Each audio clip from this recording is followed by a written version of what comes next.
Hello. हाँ रे तू कैसी हो तुम? हाँ हाँ हम अच्छे हैं।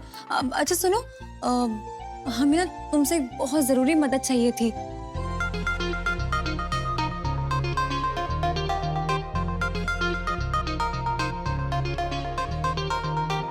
नहीं नहीं, थैंक यू हम तुम्हें नहीं बोलेंगे, दोस्त हो ना हमारी। हाँ हाँ पक्का मिलेंगे, चलो बाय।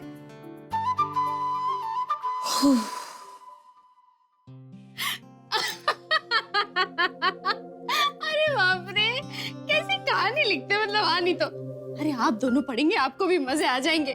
बहू ने दिया सास को मुंह तोड़ जवाब। हमें ऐसी कहानियां बड़ी अच्छी लगती है। नहीं तो है।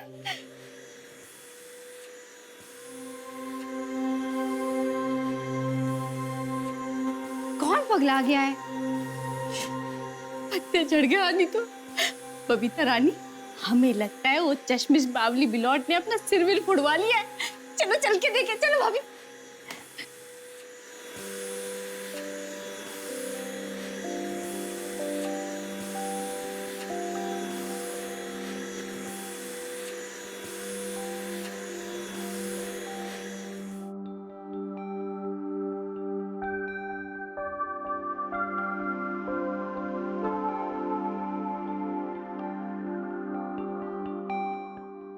पत्ते चढ़ गया। नहीं तो है बबीता रानी, भाभी, ये हमारे घर है। नहीं तो भूले पड़ गए, ये मशीन की झाड़ू ने तो जादू ही कर दिया। ओ तेरी की, इतना साफ। कोई नहीं भाभी, नया नया शौक है, 2 दिन में डोल जाएगा। सही कह रही तू भी। माँ साहब देखिए ना, कितना सारा कचरा निकला है। ऐसा लग रहा था कि सदियों से सफाई ना हुई हो। और यहाँ देखिए, ये कांच की किरचें भी पड़ी हैं इसके अंदर। ये ना हमें गद्दे के नीचे से मिली है, मतलब पता ही ना चले कि कब हाथ कट जाए।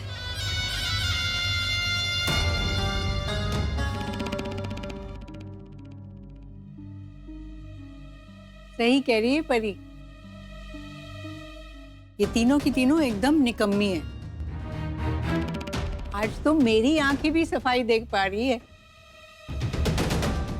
अंधी बूढ़ी को सब दिखने लग गया साफ सफाई। नहीं तो कब्र में लटक जाते तो ज्यादा अच्छा था। अच्छा, बहुत अच्छा। अब एक काम करो, पूजा घर को इससे भी ज्यादा अच्छे से साफ कर दो। जी माँ साहब।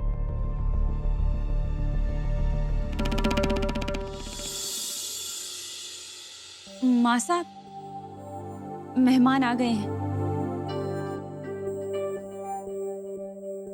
बड़की जी।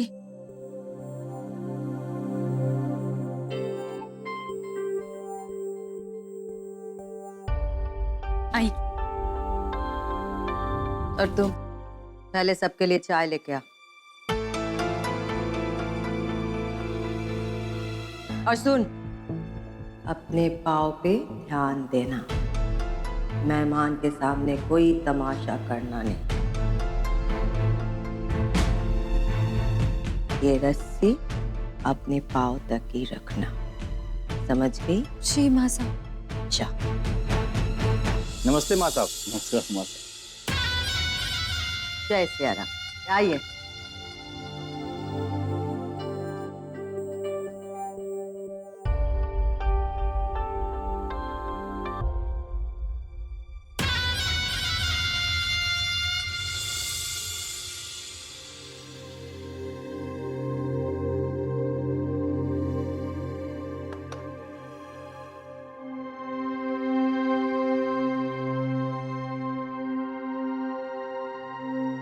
ये रस्सी तो हमें चलने ही नहीं दे रही है, क्या करें? निकाल दें क्या? नहीं नहीं,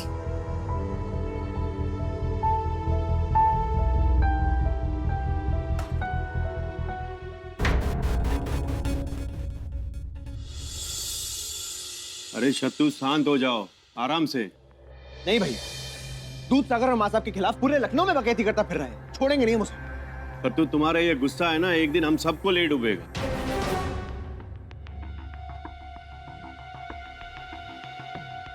देखो ऐसे गुस्से से काम नहीं होता, ठंडे दिमाग से काम। नहीं भैया, वो उसको दूध सागर की ऊंचाई बर्दाश्त नहीं हो रही है, हजम नहीं कर पा रहा है वो, इसलिए मिलावट की खबर पूरे लखनऊ में फैला रहा है।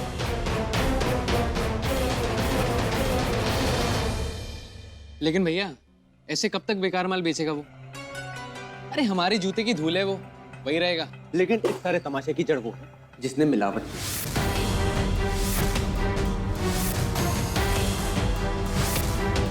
हम बता रहे हैं, अगर हमें मिल गया ना, भगवान कसम जान से मार देंगे, हमारा गुस्सा है खराब।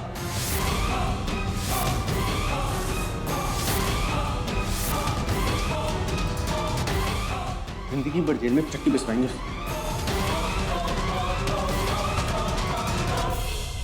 लेकिन उसे दूध सागर से चाहिए क्या? हाँ भैया, वो हमारे पीछे क्यों पड़ा है? खुन्नस खाया बैठा है माँ साहब से और दूध सागर से।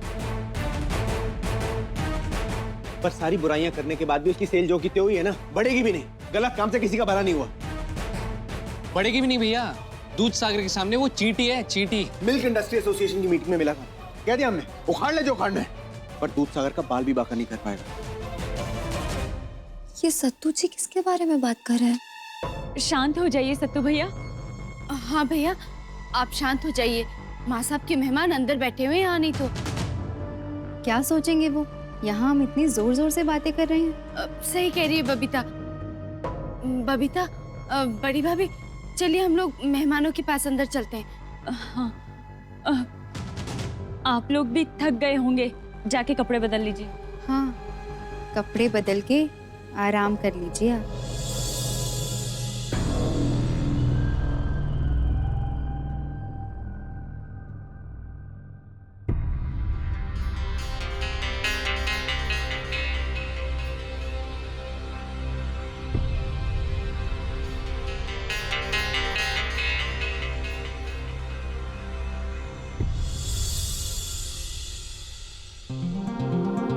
लखनऊ के नवाब ने जो सत्तू रेखा खींची है, वह शराबी देखने ही वाली थी। बस बाल बाल बचे हैं। बंद कमरे में तो हम उसे हटाने से रहे, और अगर उसे हटाने का ख्वाब मन से निकाल दिया जाए ना, तो ये अच्छा है। सुनिए, आप किसकी बात कर रहे थे? कौन है दूध सागर का दुश्मन? है कोई, और उससे आपको कोई मतलब नहीं होना चाहिए। हम हैं उसके लिए, हम संभाल लेंगे। जैसा आप कहें, मिस्टर खड़क सिंह।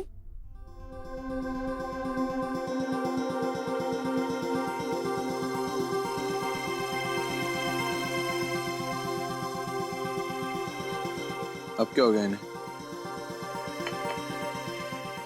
लगता है कट्टू गिलहरी का कोई भी पुर्जा ठीक नहीं है। आप लोग बातें करिए, मैं थोड़ा आराम करती हूँ। नमस्ते।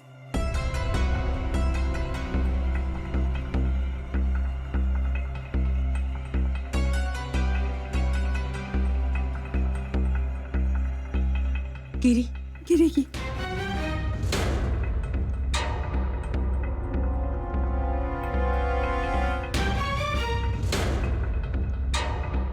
पत्ते झड़ के आनी तो एक बार चाय लेके गिर जाती ना, सच्ची कह रहे, मजा ही आ जाता आने। बस आप देखते जाइए भाभी।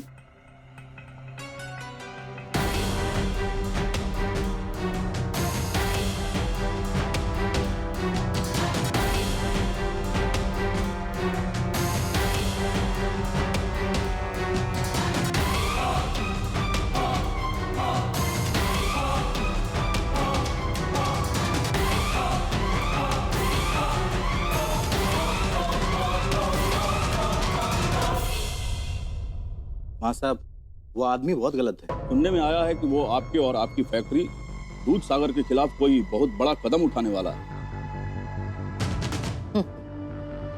वो तब कुछ नहीं कर पाए जब भावना देवी अकेली थी, और अब तो मेरे पास चारों बेटों की ताकत है।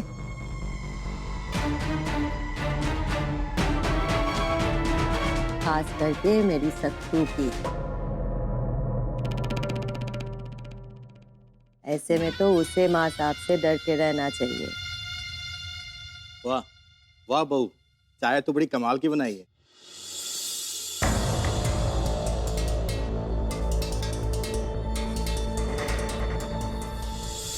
शुक्रिया।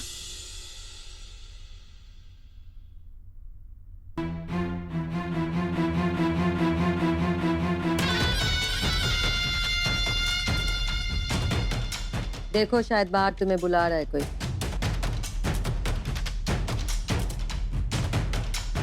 जाओ।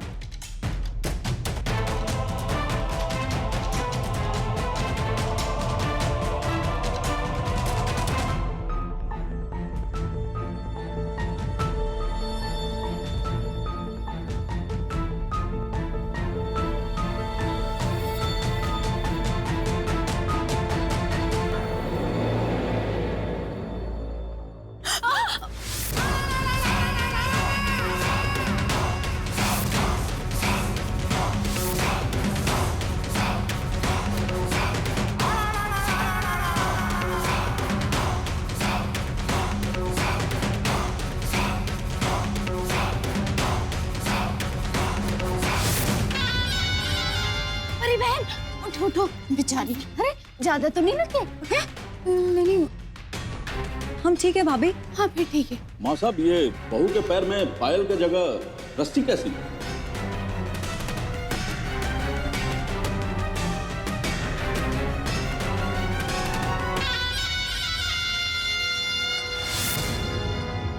हमने बांधी है रस्सी।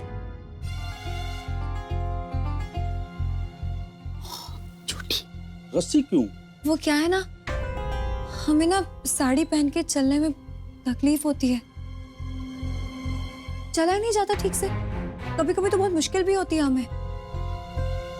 वो क्या है ना कि हमारी माँ नहीं थी ना, तो साड़ी पहनना या साड़ी में चलना कभी सीख ही नहीं पाए। फिर हमने सोचा कि क्यों ना हम पैर समेट के चलने की ट्रेनिंग करें। तो उसके लिए हमने ना पैरों में रस्सी बांध ली ताकि हम प्रैक्टिस कर सकें। और जैसे फौज में होता है ना, फौजी कड़ी मेहनत करते हैं कि वो ट्रेन हो सके, वैसे ही हम भी ट्रेनिंग कर रहे हैं कि हम साड़ी में अच्छे से चल सकें। साड़ी पहन के हम जरूर माँ साहब की बहू तो बन गए हैं, लेकिन साड़ी में अच्छे से चलना सीखकर हम माँ साहब की बेटी बनना चाहते हैं।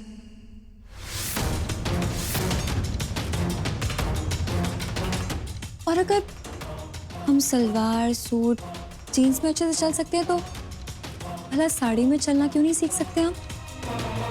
वाह बहू, बहुत खूब। माँ साहब, आपकी ये बहू आपकी बेटी जरूर बन के रहेगी।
दूध के व्यापारी ओम प्रकाश ने किया दूध सागर की मालकिन भावना देवी पे जानलेवा हमला।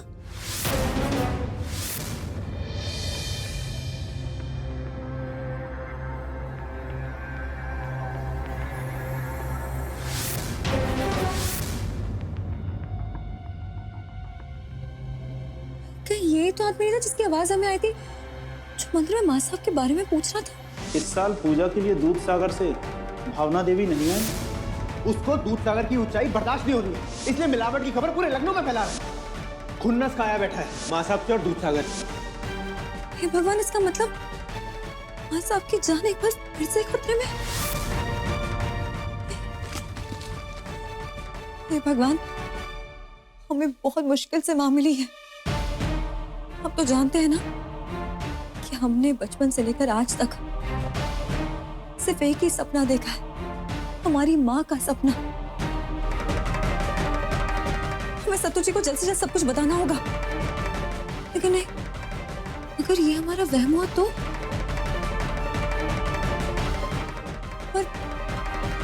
पर सच भी तो हो सकता है ना।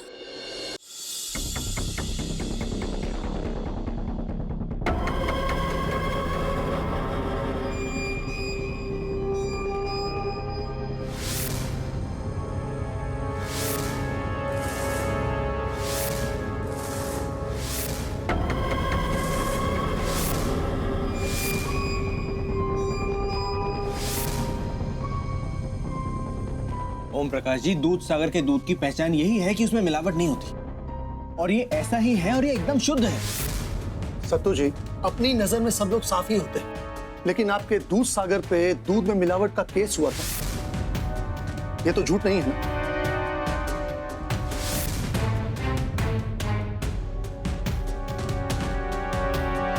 हुआ था, लेकिन वो गलत था और वो केस वापस भी ले लिया गया था। ये बात आप जानते हैं ना? जी, वापस किसने लिया? आपकी पत्नी ने। जब उन्होंने केस किया था तब वो आपकी पत्नी नहीं थी। शादी के बाद उन्होंने केस वापस ले लिया। सत्तू जी, आपको दिखे ना दिखे, हमें तो घपला लगता है।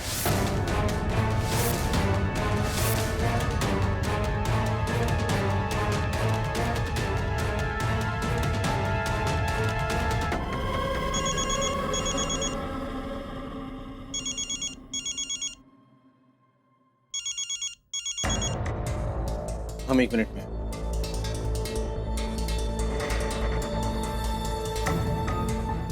हेलो सत्तू जी, हमें ना एक बहुत जरूरी बात बतानी है आपको। हमें लगता है कि बस कीजिए परिजी, हम और कुछ नहीं सुनना चाहते। पहले ही आपकी मेहरबानी बहुत झेल चुके हैं हम। यहाँ मीटिंग में बैठे ताने सुन रहे हैं और कुछ नहीं सुनना चाहते। हमने कहा बस। सत्तू जी,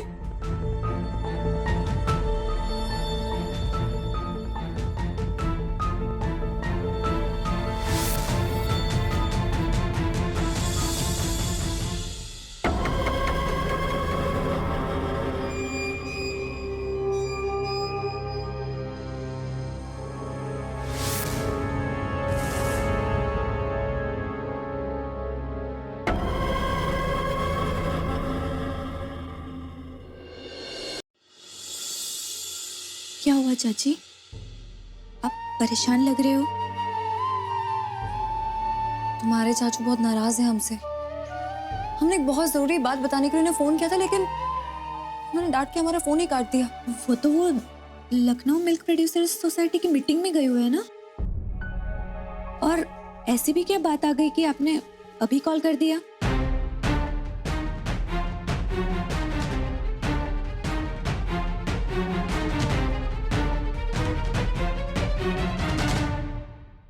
सत्तू जी, हमारी कोई बात सुन ही नहीं रहा है।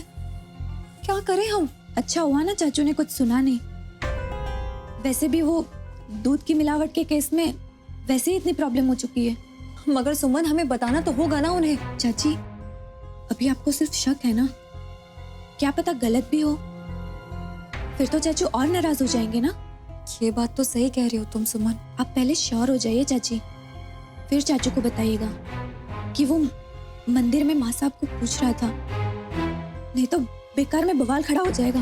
हाँ सुमन, पहले हम खुद पता लगाएंगे, फिर किसी नतीजे पे पहुंचेंगे और सत्तू जी को बताएंगे। पर हमारी जिंदगी में एक प्रॉब्लम थोड़ी है। कल बीएड का रिजल्ट आने वाला है सुमन, और हमें सच में नहीं पता कि हम पास होंगे भी कि नहीं। 1 घंटे में एग्जाम दिया था हमने बस।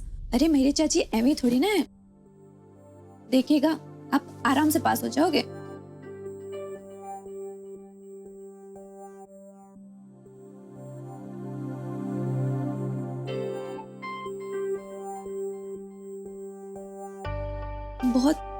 तकलीफ हो रही होगी ना चाची आपको?